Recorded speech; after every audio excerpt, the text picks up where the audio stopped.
یو یهودی الک به د پیغمبر علیه الصلاۃ والسلام خدمت کولو، یهودی و.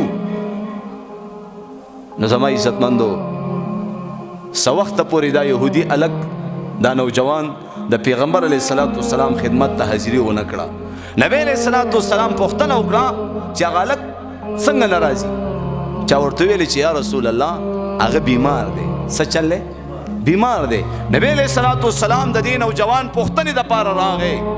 اوس د دې نوجوان اخري سلګۍ دی، د دنیا نه رخصتېږي، وفات کېږي. نن خو موږ او تاسو په دنیا کې داسې اوړو راوړو مرګ رانه هیر دی. اوی د قبر زندگی هیره دغه شپه دا د مرګ ته په موږ او تاسو راغله. دا د قبر شپه، اوله شپه، دغه جړا فریاد، دغه په دې لوسپیکر باندې اعلان فلان بن فلان وفات شوی دی. چې څوک خبر شي سوی انا لله و انا الیه راجعون به غوږ ایښی چې جنازې کله ده. الله اکبر. قسم د الله په ذات باندې دا یو نه یو ورځ اعلان به زما واوري، یو نه یو ورځ اعلان به خپل واوري. تا چې بل باندې د خاورو ډېرې جوړ کړو دغه شانتې به پتا هم واوري خاوري.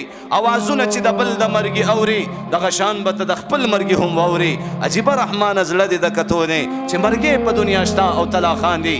یو زنده چې د مرده په قبر ورشي دومره بس دی نصیحت په دې دنیا.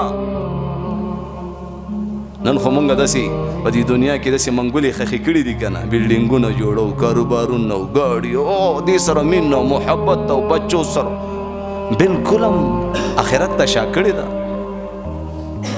بیا دا انسان چې کله وفات چې داسې میټاو شي چې دا د سره په دنیا کې پاتې شوی نه دی. دا خلک یې د دې دماغونه داسې وباسي، داسې هیر کي. تاسو خپل نیکونو ته سوچ لیدین وفات شوي د چا ای زمونږ او ستاسو نه مخکې دي دنیا ته راغلی. نو دا نوجوان اخري سلګۍ دی لیکن یهودي دی. نبی علیہ الصلوۃ والسلام راغی. الله اکبر. وہ نبیوں میں رحمت لقب پانے والا، مراد غریبوں کی بھر لانے والا، یتیموں کا والی غریبوں کا مولا محمد رسول. آغا غم سر آغا فکر سر راغی دی یهودي نوجوان سر ته کېناست ورته وی اسلم، مسلمان شو، کلمه ووایه، همیشه د پاره به د جهنم د اور نه بچ شي، جنت لو والا.